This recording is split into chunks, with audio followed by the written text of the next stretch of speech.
Krishna, hand off to me. Hari Om, everybody. Sorry for the little technical difficulty there. Happy Father's Day to all of you. Let us get started with Gita Dhyanam. We'll do the opening prayers before Gita Dhyanam.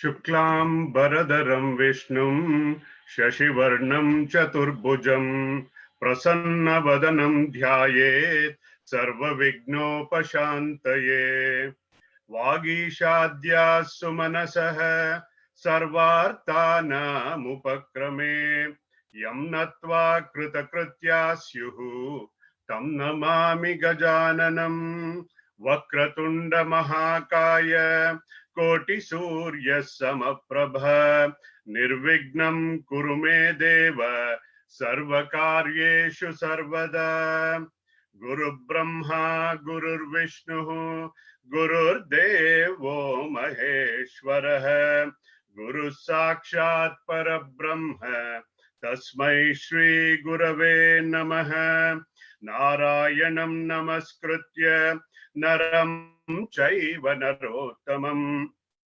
Devim Saraswatim Vyasam Tato Jayamudirayet Vyasam Vasishtanaptaram Shakte Pautramakalmasham Parasharatmajam Vande Shukatatam Taponidhim Vyasaya Vishnurupaya Vyasarupaya Vishnave Namo Vai Brahmanidaye Vasishtaya Namo Namaha Vasudeva Sutam Devam Kamsachanuramardanam Devaki Paramanandam Krishnam Vande Jagadgurum Krishnaya Vasudevaya Devaki Nandanaya Cha Nanda Gopakumaraya Govindaya Namo Namaha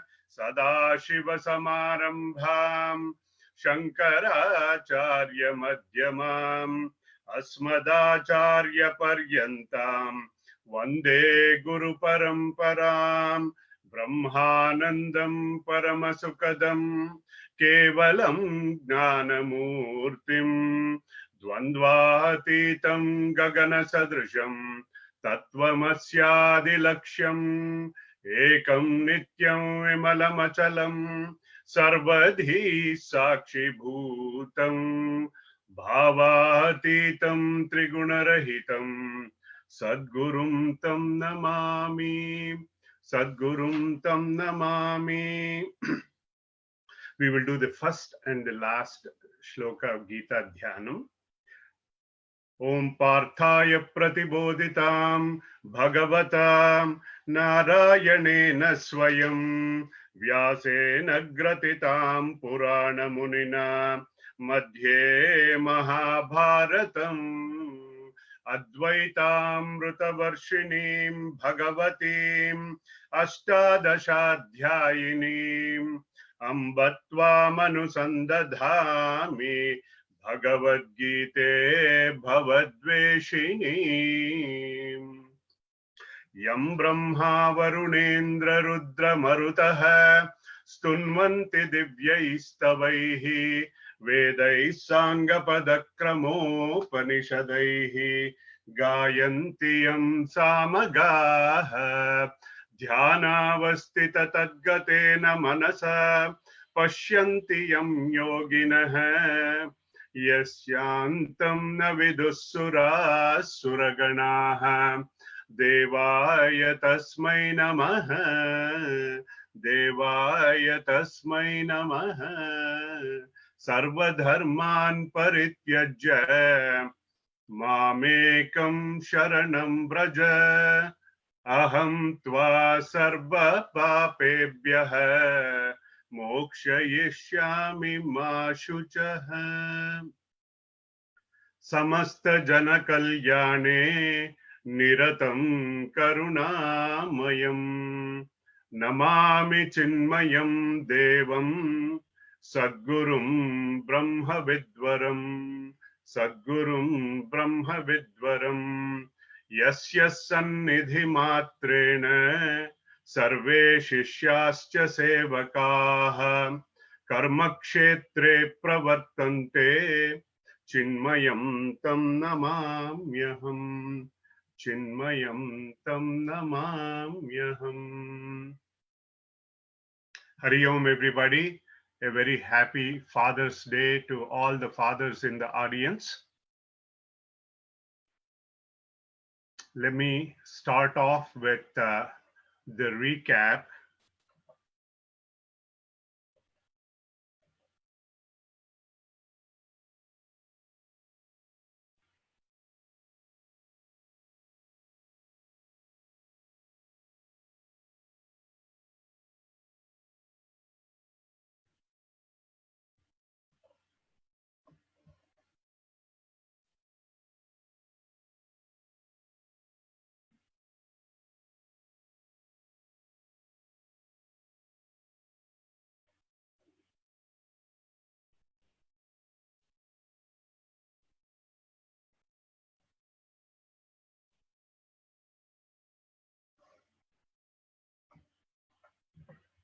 It's giving me a little trouble here. Now it is coming. Okay, let's get started. In the last 5 lectures, we have seen from Arjuna's delusion to grief management, to self-unfoldment, that is Atma-gnana. From the 2nd chapter through the 5th chapter of Gita, Bhagavan Krishna explained the individual, that is Jiva, and his spiritual journey. From the purification of mind through Karma Yoga and the understanding of Gnana Yoga, that culminated in the absorption of mind in the self through meditation, that is Dhyana Yoga, in chapter 6. In the last 2 weeks, we saw from chapter 7 through chapter 12. Bhagavan Krishna explained God, his creation, the journey of a devotee culminating in the love of God and devotion. This is the subject matter of chapter 12 that we are going to review today. This is after understanding how God creates the universe through chapter 7, 8, and 9, and seeing his glories and manifestations in chapter 10, experiencing his cosmic vision in chapter 11, there is no doubt in our mind about his lordship. And the same is the case for Arjuna. His heart was filled with deep love for the Lord. So this chapter mainly deals with what is devotion. What is the altar of devotion? What are the ways to develop devotion?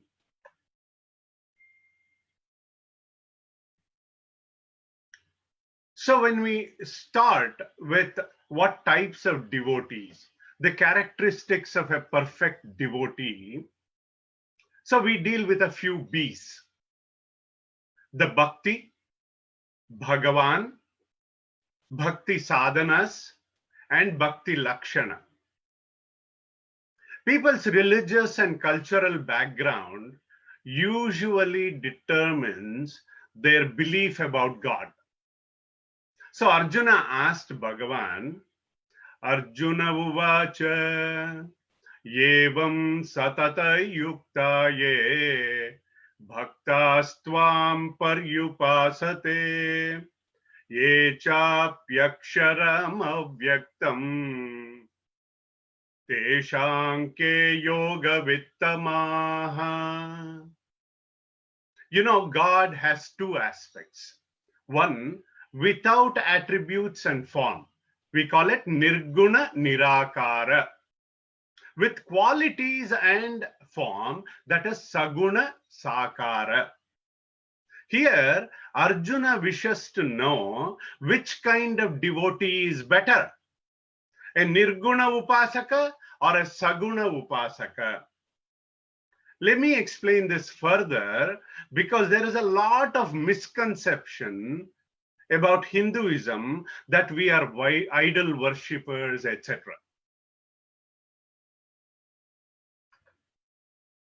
Common misconceptions that in Hinduism we worship many gods, many goddesses. It is important to note that Hinduism is not polytheistic. There is oneness in that diversity. What Upanishads declare is that Brahman is pointed out as nameless, formless, attributeless, pure existence. For example, there is the federal government in Washington, D.C. The government is one, but there are different officials with different powers and their functionality.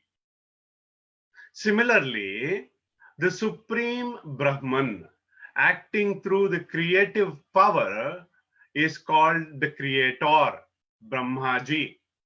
Acting through the Sustainer is called the Vishnuji. And acting through the destructive power or reconstruction, he is called as Shiva.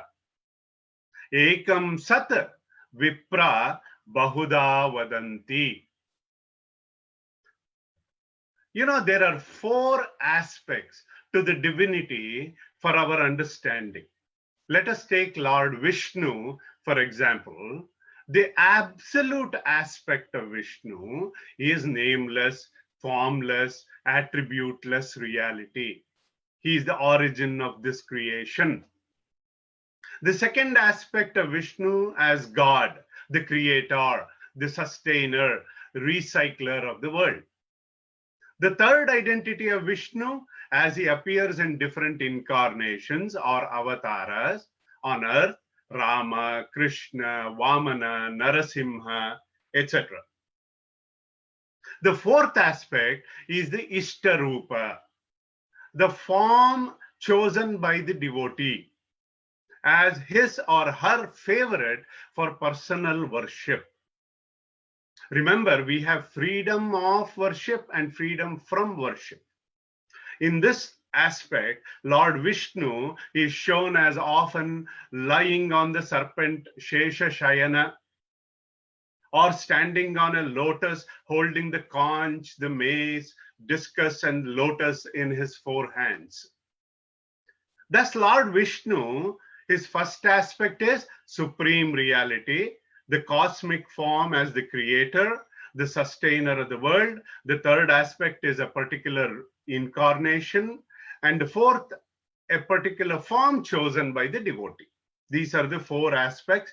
And similarly, Lord Shiva or any Devi in Hinduism, Lord Shiva, let's take that example. He is the absolute nature in his. He is formless, he is nameless, attributeless reality. In his cosmic form, Lord Shiva is represented as the destroyer of the world, playing his tandava drum, dancing in a circle of flame. Lord Shiva also is often depicted as the Guru avatar. Sri Dakshinamurti, Adi Shankaracharya ji, all are considered avatars of Lord Shiva. The fourth aspect is the Ishtarupa, the form chosen by the devotee for his or her personal worship. In this aspect, Shiva is often depicted as Shiva sitting for meditation with the divine river Ganga flowing, that is representing the knowledge flowing from his head. All this. So we must understand that any of the aspects mentioned here, one is not superior to the other. They are all the same. So the devotee who knows that both are aspects of God has the best knowledge. Some devotees have a natural inclination for puja, worshipping. Some have for japa, some for meditation. Some like to do just seva. When the mind becomes purer, one can go from form to the formless. Bhagavan says they reach the same truth. He says, one whose mind is totally absorbed in me is the best devotee. Shri Bhagavan Uvacha Maya Veshyamano Yemam Nitya Yukta Upasate Shraddhaya Parayopetaha Te Me Yukta Tamamataha. You know, there are three essential factors in bhakti. You know, we love somebody, but you cannot trust them. You trust somebody, but you cannot love them. You trust, you love, and respect. When all these three come together, that is devotion.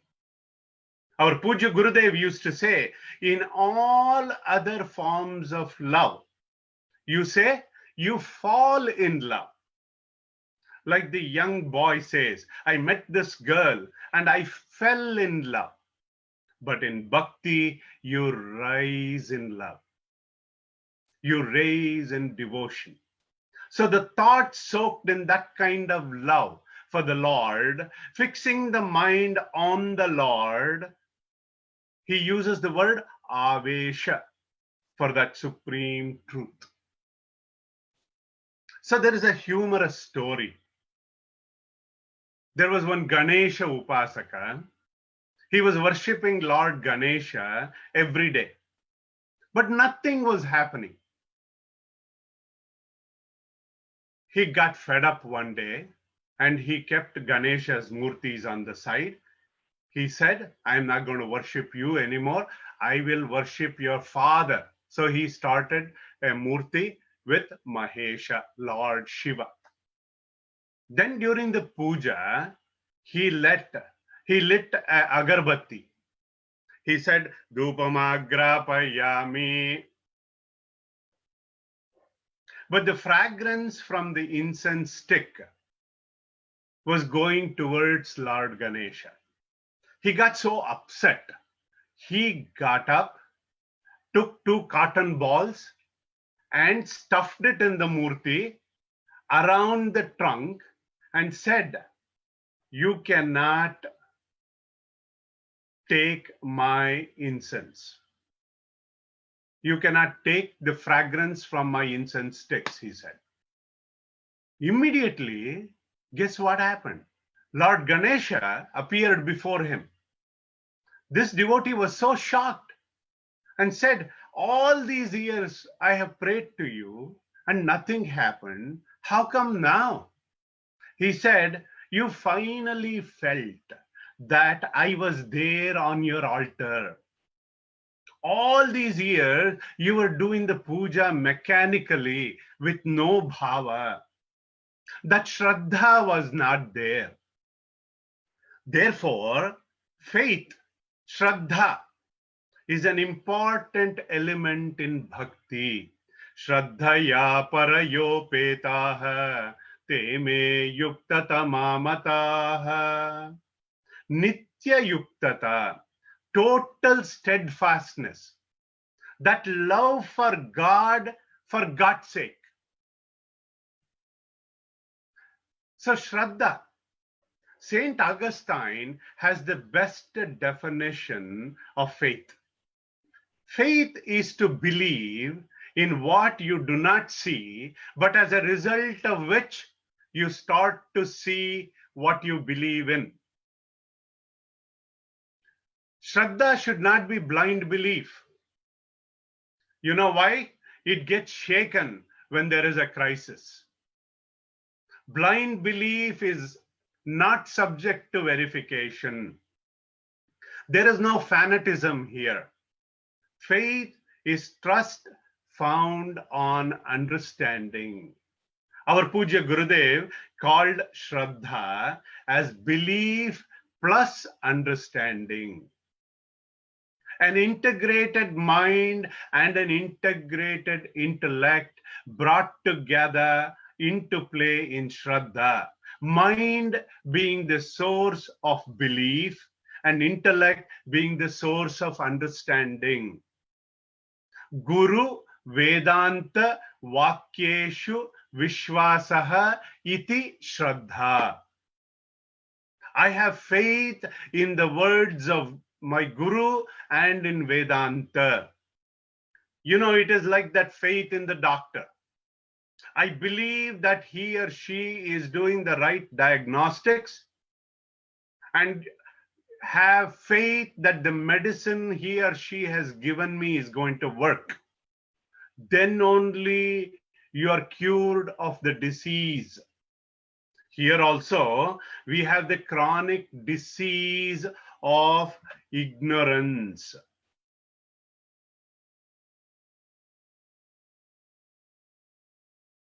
So I need to tread this path with Shraddha. I take one step towards the Lord, and the Lord takes 10 steps towards me. So this devotion is that supreme love for the Lord. Mai avesha manaha. So that word avesha indicates not merely a thought contact with the Lord, but thought penetration. That is an all-absorbing love for the God. Paraya Shraddhaya. That unflinching faith is needed in the words of Guru, God, and oneself. So in this chapter, Bhagavan gives 4 levels of bhakti sadhanas. Mayyeva mana adhatsva, mayi buddhim niveshaya, nivashishyase mayyeva, atavurdhvam na samshayah. Bhagavan gives a 4-point plan for devotion, for means of devotion.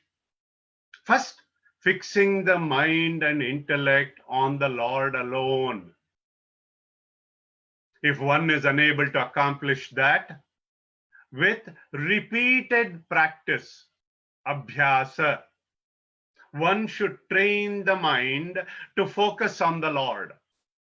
For example, you do the puja on the form of the Lord. You do the japa on the name of the Lord. You do the chintanam or contemplation on the nature of the Lord. This is to develop that personal relationship. If one cannot do that, then one should be able to do all actions dedicated to the Lord. Ishvara arpita buddhi. If one is unable to do that also, Bhagavan says one should be able to renounce the fruits of action. The 2 shlokas are Abhyasepya samarthosi matkarma paramo bhava madarthamapi karmani kurvan siddhimavapsyasi athai tadapya shaktosi kartum madyogamashritah sarva karma palatyagam tatah kuru yatatmavan.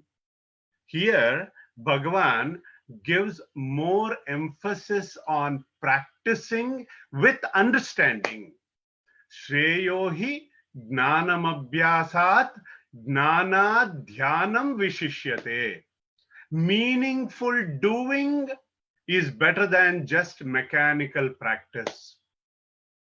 With that kind of renunciation and devotion, Bhagavan says, Palatyagaha tyagat shantihi anantaram.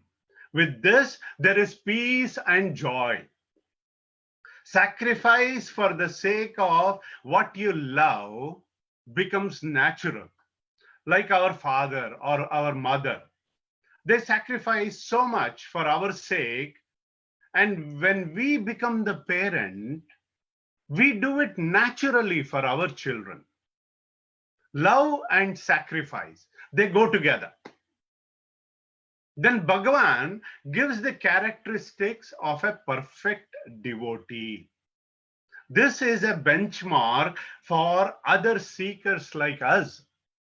Let us take a couple of examples.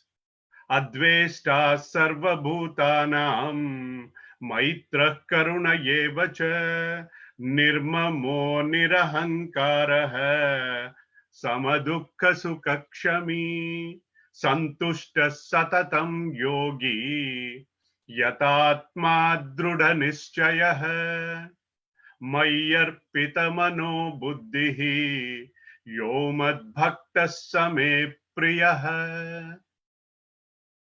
He who hates no one.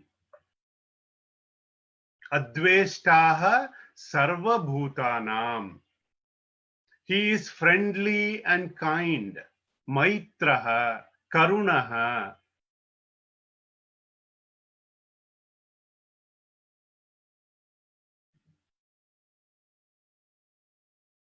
Santushtaha, ever content. Satatam yogi, steady in meditation. Yatatma drudha nischayah. He has that firm conviction. With the mind and intellect, he is dedicated to me, says the Lord. Yomad bhaktaha tame same priyaha. He is dear to me. Looking at this shloka, one might say, I do not even stand a chance with the Lord.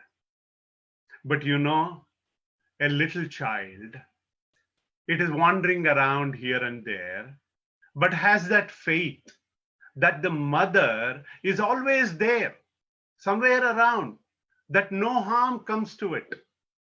That firm belief is always there. Same way, the Lord, in the concluding shloka of this chapter, he says, Yetu dharmyamrutamidam yathoktam paryupasate shraddha dhana matparamaha bhaktastetiva me priyaha ativa me priyaha. In this shloka, he uses the plural, bhaktaha. Those who are on the path of dharma, those who are still seekers, those are ativa me priyaha. Those are exceedingly dear to me. Bhagavan says, the crux of the teaching in this chapter is, by whatever means, place your mind and intellect in me, says Bhagavan. Now, Sri Madhusudana Saraswati ji, in Gudhartha Deepika, a commentary on Bhagavad Gita, says, Trutiyetu tayoho aikyam vachyartam varnitam sputam. The following 6 chapters, especially the chapters 13 and 15, focus on the essential oneness. In Tattvamasi, the first 6th chapter was Tvampada Vichara. I mentioned this already.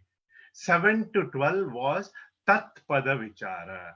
Now we begin the Asipada Vichara. Asi means the oneness of Jiva and Brahma. Jiva Brahma Aikya. So in the 13th chapter, Bhagavan focuses on Kshetragna, the knower of the field, and Kshetra, the known or the field itself. The values required to know knowledge. Jnana. The truth to be known. Jneya. And the relationship with his creative power. Purusha and Prakriti. When this sort of discrimination is done, Viveka is done, between the knower and the known, we need to realize that it is done to realize the oneness with the Supreme. So remember, there are three summary statements I'm going to give you from this chapter. One, the knower is one, but the known are many. Number two, the knower is different from the known. For example, I know my house when I say I am different from my house. My car when I say I am different from my car. That is different from me. And the third point is the knower is sentient and the known is jada, inert. If we know these three, the gnana portion is known. This self-knowledge or tattva gnana described in this chapter is very deep and very subtle. We talked quite a bit of gnana in chapters 4, 7, and 9. Knowledge can only take place when the mind is prepared for it. The body is the kshetra. The self or the soul is the kshetragna. So the knower of the field. Bhagavan enumerates in this chapter 20 values in 5 shlokas from 13-8 to 13-12. Some specific values which are absolutely essential for gnana or knowledge for realizing the truth. We are not going to go through all of them, but one sample shloka I'll give you. Amanitvam adambitvam ahimsa kshantirarjavam acharyopasanam shaucham sthairyamatma vinigraha. Some books it might say 13-7. Some has 13-8 because of the introductory question in the 13th chapter by Madhusudana Saraswati. Amanitvam, no arrogance. Manitvam means usually, what we do? We overestimate ourselves. It is called an exaggerated self-worth. Usually, a lot of people are happy to surround themselves with people who say yes, yes, who inflate their ego. These are called yes men in the corporate world. Lack of any such notion is amanitvam, humility. Our Puja Gurudev used to say, humility is such a thing that the moment you know you have got it, you have lost it. Humility is not a value that we develop, but our attempt should be to remove the pride so that humility comes as a byproduct of that. Honest introspection, gratitude for what we have, or some of the helpful means to develop these. Then the adambatvam. Boy, this is hypocrisy, dambha, pretentious behavior. A lot of people pretend and present a better image of themselves than they actually are. They feel insecure about themselves. So lack of hypocrisy is adambha. Then this chapter talks about other values like forgiveness, forbearance, uprightness, straightforwardness, all this just to name a few. Remember, values become virtues only when we practice it. So in the 13th chapter, it ends with the affirmation that kshetragna is the knower, the self, the one in all and the all in one. That type of a vision of man of realization. That leads us to the Gunatraya Vibhaga Yoga, the chapter 14. Many of us strive towards perfection.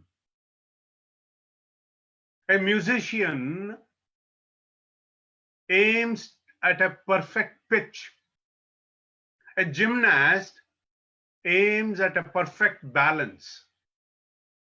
A pilot aims at a perfect landing. A rocket scientist aims at a perfect launch. We also want a perfect family, a perfect spouse, perfect children. Teachers wish for a perfect student. So this perfection is to do just right.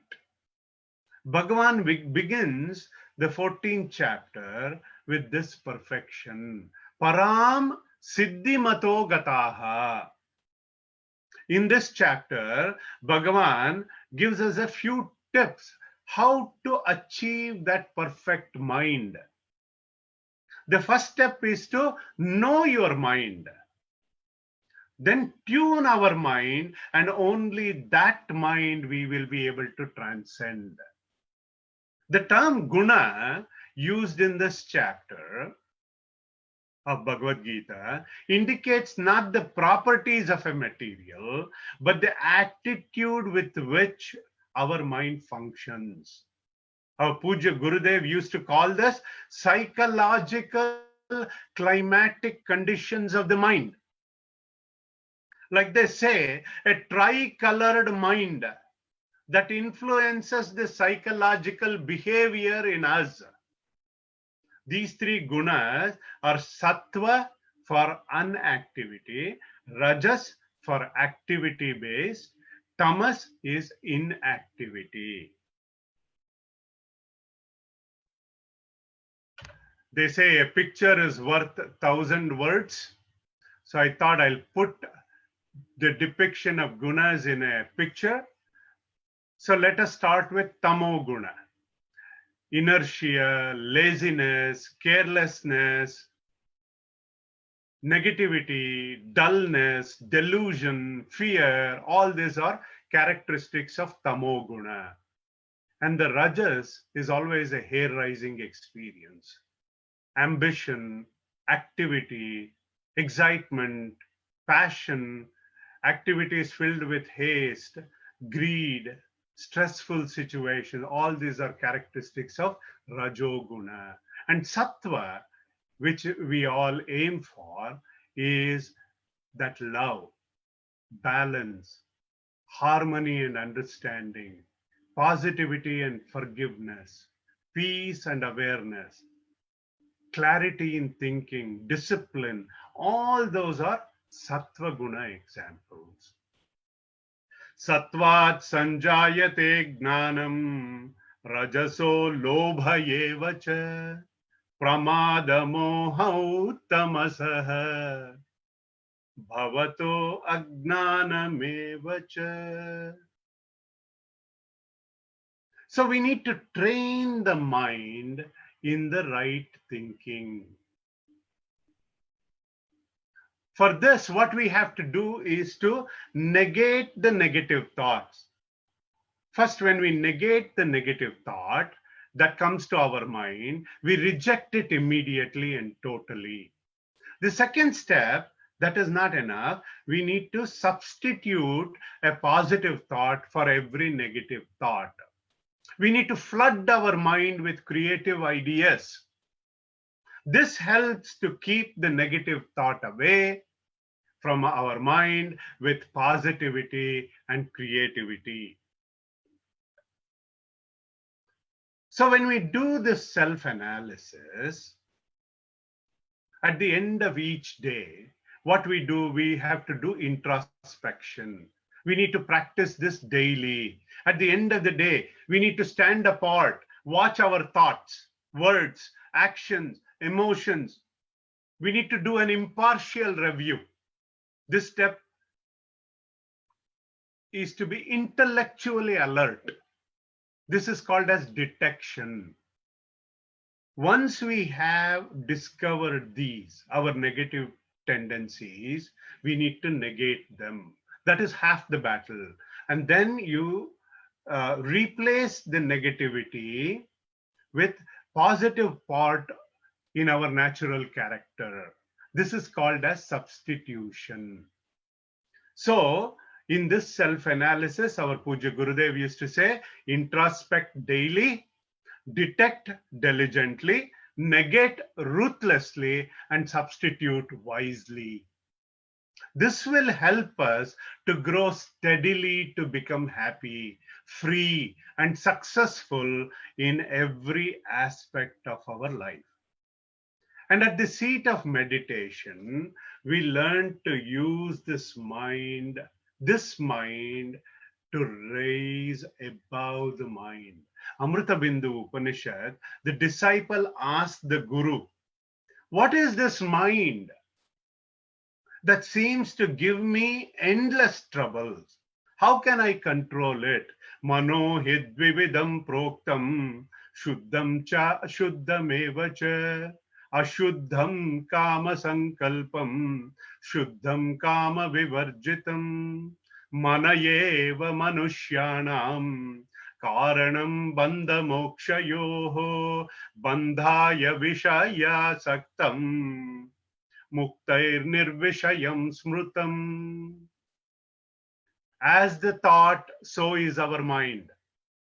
A sorrow mind that is stressed out, it is depressed. A mind with tension, mind with anger, dejection, negative attitudes, the Guru says it is impure. A pure mind is content, cheerful, happy, steady, calm, and attentive. Do you know what is common between an open mind and a parachute? They say both work when they are open. So we need to have an open mind. One important thing to remember here, we need to sequentially conquer the gunas. Laziness cannot be overcome suddenly to do sattvic actions.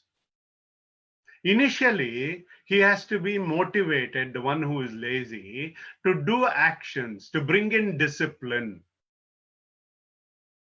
to overcome laziness, to overcome his inertia. Then as sattvic actions increase, that malina sattva, the one which is mixed with rajas and tamas, they slowly become shuddha sattva. Spiritual sadhana of puja on the forum of the Lord, japa on the name of the Lord, chintanam on the nature of the Lord, all these help to increase the sattva guna and in turn tune our mind towards the Lord. So for this, when we are training our mind, the first few steps are, first we need to find the mind, mana shodhanam, and purify the mind, bind the mind. It is called mano nigraha. Then concentrate the mind, chitta ekagrata. Then that mind, you give it thoughts of big picture, chitta vishalata. If you are doing just for your family, you give it the thought that I need to be better and think for the sake of the community, for the sake of the nation. This is all chitta vishalata. That mind is easy to negate. That is chitta nirodha. That the negation of the mind becomes easier. There is bahiranga sadhana, external aids, and antaranga sadhana, internal practices that help. First phase is to know our mind. Then with that knowledge, we need to tune the mind, to purify the mind that will abide in the self. That is possible when you have to go beyond the mind. That is the state of perfection that Bhagavan is talking about. At this stage of Bhagavad Gita, in this chapter, Arjuna, he desires to know what are these characteristics of the Gunatita, the one who has transcended the Gunas. That's Svastata. You know, when we have reached that perfection, dis-ease. Disease is dis-ease. That means we are asvastata. We are not at ease. This svastata leads to samatha, that total equipoise we talked about in the earlier chapter. Sama dukkha sukha svastaha, samaloštashma kanchanaha, tulya priya priyo dhiraha, tulya nindatma samstutihi. Now we enter the 15th chapter, which is considered the essence of Bhagavad Gita. You know, while we were in the ashram in Sandipini, it is a tradition to recite the complete 15th chapter while we were waiting for food, the bhiksha. Iti guhyatamam shastram idamuktam maya nagha etad buddva buddhiman syat kritakrityascha bharata. The content of the entire Bhagavad Gita is summarized in this chapter as it covers the main points. In this chapter, Bhagavan Krishna speaks about the relative and absolute nature of the individual, Jiva, the world he lives in, Jagat, and the creator of both, that is God. He describes why man gets bound, the means of liberation, the goal of life, and how to become fulfilled. In this metaphor, Vriksha Kalpana, Bhagavan compares this topsy-turvy world to the Ashwatha tree, the people tree. Shri Bhagavan Uvacha Urdhva Mula Madhashakam Ashwatham Prahuravyayam Chandamsi Yasya Pardani Yastam Veda Savedavit. Urdhva Moolam, like this family tree, the root of this widespread world is one and above all. We have already seen this in the previous chapter, that the cause of creation is beyond time, beyond space, and beyond objects. The variety in this world is caused by the permutation and combinations of three gunas. Guna pravruddhaha.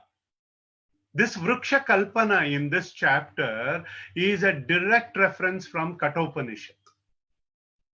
Remember, I told you about Ratha Kalpana? This is another one famous from Kathopanishad. Whenever we say the leaves that beautify, that nourish the naked branches, or the desires that prompt the beings into action, Chandamsi Yasya Parnani, Vedam sa Vedavita, Vedas, those are the knowledge source for us. Which, what this means is, with this knowledge, the illusory tree of samsara can be cut by the axe of strong detachment, vairagya, and subtle discrimination, sukshma viveka.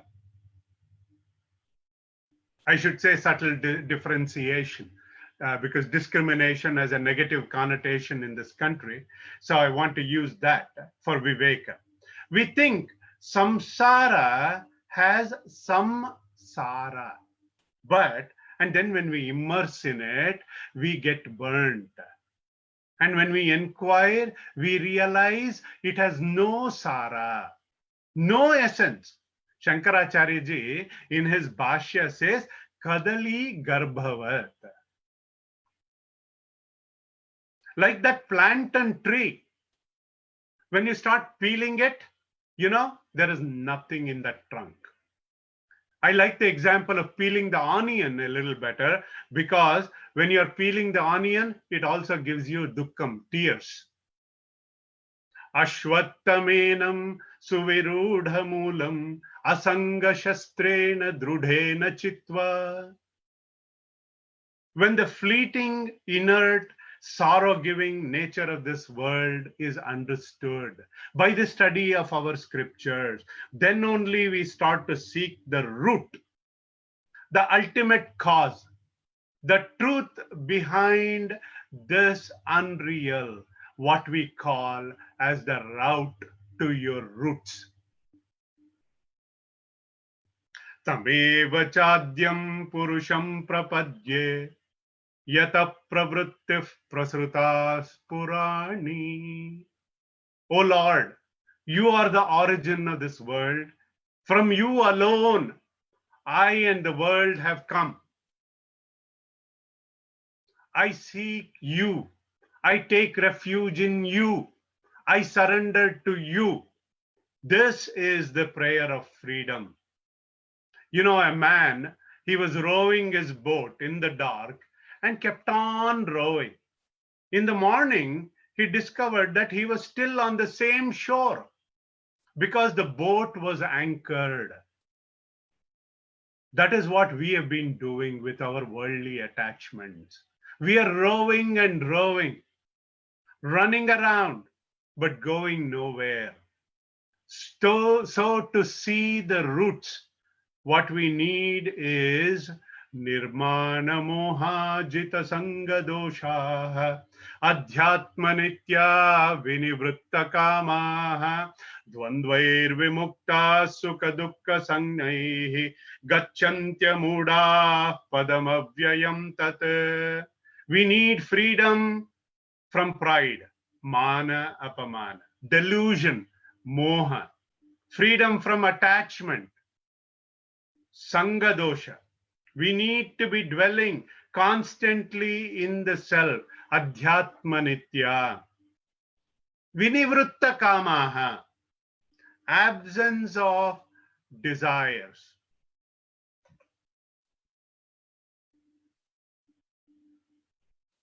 Freedom from the pairs of opposites. Dvandvaihi vimuktaha, like the joy and the sorrow. Mana apamana. When these ropes of attachments are snapped, cut, the mind becomes pure. Then only we can seek the higher.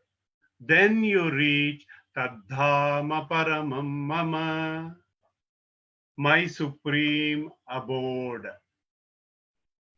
Please remember, there is one relationship that is there forever in our lives, which is truly forever. That is with God. So our primary relationship with God should be always there. My identity should be such that I am a devotee first. Then I have other roles in the drama of life that I play. That is secondary. Mamai vamsho jiva loke jiva bhuta sanatanaha. This is the part and the whole relationship. Like I am the spark and he is the fireball. Just like the ocean has no independent, just like the waves has no independent existence without the ocean, I have no independent existence without the Lord. In this chapter, Bhagavan says, I am that supreme being, Purushottama, beyond the gross, beyond the subtle, beyond the causal matter, beyond the manifest and the unmanifest. This sort of intelligent person who uses his intellect to progress, to become happy, to live for the welfare of all. Etad buddhva buddhiman syat. That buddhiman becomes totally fulfilled. Kruta krityasya bharata. He becomes totally fulfilled. Now, the key takeaways in this chapter, the Bhakti Yoga, we saw the nature of devotion, the altar of devotion, the means of devotion, the characteristics of a perfect devotee. So, right after this slide, we are going to administer a 2-question poll that will help us to fine tune our future programs at the temple. If you can, it takes only about 15 seconds to fill that. If you can do that before leaving, we would really appreciate that. And in the 13th chapter, Bhagavan gave us the differences between Kshetragna, the knower of the field, Kshetra, the known or the field itself. The body is the Kshetra and the self is the Kshetragna. We learnt about that there are 20 values that are essential to be practiced for gaining the knowledge. In the 14th chapter, we learnt about the 3 gunas, Sattva, Rajas, and Tamoguna, and the ways to go beyond them.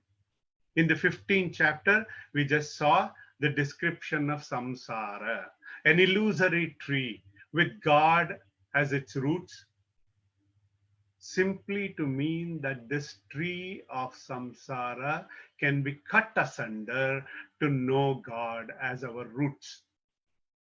In the end, Bhagavan tells Krishna that Krishna tells Arjuna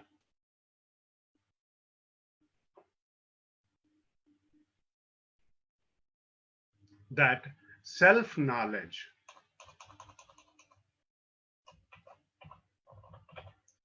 that self-knowledge makes the man truly intelligent and totally fulfilled. Hari Om. Please, Krishna, if you can administer the survey, we will do the final prayer, concluding prayer at the end of the survey. Hari Om.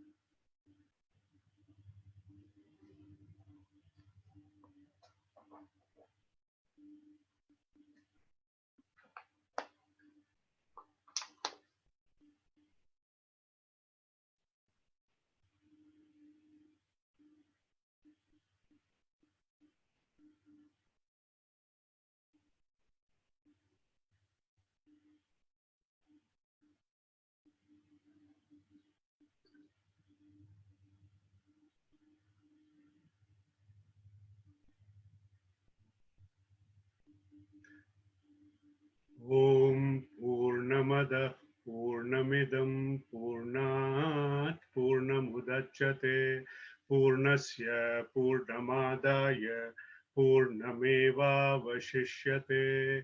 Om Shanti Shanti Shanti. Harihi Om. Shri Gurubhyo Namaha. Harihi Om. Thank you, everyone. Hari Om.